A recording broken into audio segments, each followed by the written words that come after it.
Hello everyone, welcome back to Cat Raquel Books. I'm Catherine, and today I will be doing a book review.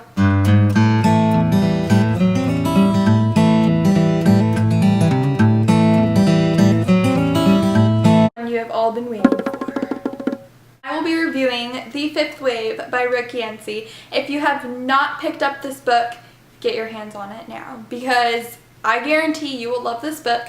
If you love YA fiction, number one, YA fiction, number two, sci-fi. Or if you just want to try something new, a new genre, definitely pick up this book. You will love it. I know I did. This was my first sci-fi book, and let me just say, what a great sci-fi to start out with. I will start with a non-spoiler section, and I have to keep this video kind of short because now the sun is setting and I am losing daylight. So this review cannot take very long. So let's get on with the review. I'm going to start with the non-spoiler section, and then I will let you know when I will be talking about a few things in this book that are spoilers. So I will let you know when getting to the spoiler section. I have note cards because I can't just think of things off the top of my head. So I wrote them all down. I will first give you a brief synopsis of the book, and then I will move into the plot and explaining that without giving anything away. In this book, Earth has been taken over by aliens. The problem is the people that are left don't know who is a human and who is an alien, because here's the twist.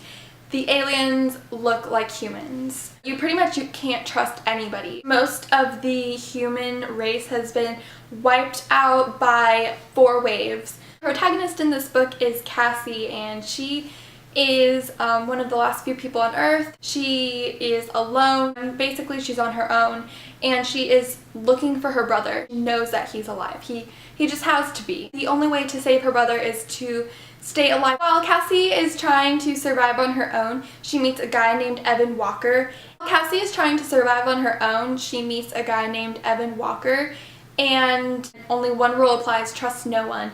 But she decides that she has no choice but to trust him because he could be her last hope at saving her brother. Now that I have given you a synopsis of the book, let's talk about the characters. Our protagonist is Cassie. She is like any other teenage girl with Twitter and Facebook, and I don't know if Instagram is in here, but you know, it can be. Her world is just like ours, of course, before the aliens came. She is headstrong, very determined, and also I think she's a very relatable character. She was a very well-developed character to the point where you feel like you know her. That's especially what I like about these characters. All of them are very well developed. The next character is Evan, and he is very mysterious but caring at the same time, and he also looks out for Cassie. She still has her guard up because she doesn't know if he could pull a gun on her. And so that's why she always has to have her guard up. Let me explain how this book is kind of laid out. There are several different parts. There's part 1 through, I think there are maybe 10 parts to this book. Each part is in a different perspective. Let's talk about my thoughts on the book. These will be spoiler free. They're just what I liked about the writing and the book layout and things like that. The first one is I loved the writing style. I just really enjoyed it. It was just different. The thing that I love about it is that it was broken up into different parts. There were, I believe, 10 parts to this book, and each part is in a different perspective. I also thought that this book had great world building. This whole concept of aliens coming to take over, how they look exactly like us, and just the whole concept of the waves, I thought that was fantastic. The way everything was woven into the story with Cassie and her trying to find her brother, and how it all tied together in the end. I just thought it was phenomenal, just amazing. One thing that I notice in books and that I look for is imagery and descriptive language, and this book had a lot. I love the descriptive language, the imagery, the similes and metaphors. It had a lot of those, and I really enjoy similes and metaphors. Don't ask me why. I don't know, but I just do. So I always notice that. And the descriptive language in this, just the way, just all the detail, that Rick Yancey wrote into this book is just great. Now for my final rating of this book, I gave this book 5 out of 5 stars.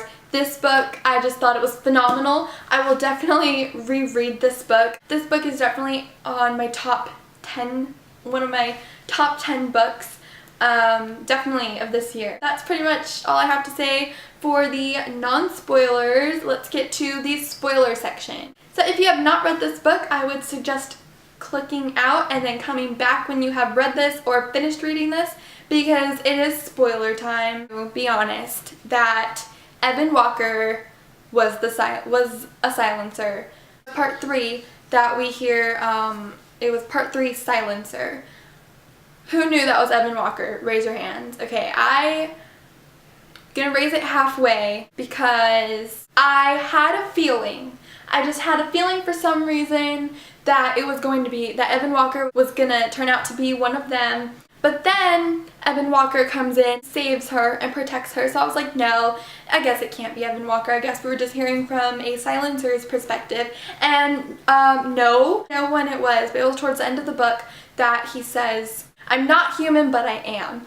And I was like, what? He's a silencer. I knew it. I knew it. I knew it. I knew it. And then I realized, no, I really didn't know. I was iffy about it. The ending, so is Evan alive or not? Because they didn't tell us. Rick Yancey left that part out. Also, Evan and Cassie, when they were together, I was like, oh, it's getting a little romancy. I liked that little romantical part of them by the fire. Yeah. I'm a romance person. Sorry if you don't like romance, but I do. And then in part 2, who understood right away that Ben Parrish was zombie? I didn't. I did not. At first I thought it was Evan speaking, Evan's point of view, and then I realized at the end of part 2, on the last page of it, it was Ben Parrish. I was like, what? And who knew from the beginning that Ben Parrish, when Cassie mentioned him and her having a crush on him, who thought that he would be tied into the book somehow? I didn't. I had no idea, but it makes sense why she would mention him. Last key point will be about Ben Parrish's character, and I didn't mention this in the non-spoilers because Ben Parrish is not mentioned in the description, so I couldn't mention him. But I thought he was really annoying in the beginning and cocky because he says his smile makes everyone smile and his sparkling smile makes everyone smile. And I was like, oh dude, you are cocky, I do not like you. And then he started getting a little better. His character, it really developed nicely throughout the story. He ended up okay in the ending. He's an okay character. I just hope that Cassie doesn't, want to be with him now, because I really hope that Rick Yancey does not turn this into a love triangle between Ben Parrish and Ringer and then Cassie falling for Ben again. No. Please don't do that, Rick Yancey. Please don't do that. I love Cassie and Evan together. Keep them together, please. That is the end of my review of The Fifth Wave. I hope y'all enjoyed this. I don't know if it was a good review or not. Let me know down below. Let me know, give me any suggestions on what I should do differently next time when I do a book review, what you want to hear about, maybe what you want me to look for in books. Overall, just let me know how I did with this book review, if you liked it or not. This is pretty much, I do have a Divergent book review on this channel, but that was my first one, and I think that one was kind of lame because I was starting out. I was just starting out, and this one I would say is really my first real book review, just because I really put a lot of thought into this. Please give this video a huge thumbs up, subscribe down below for upcoming videos, and I will talk to you next time. Bye!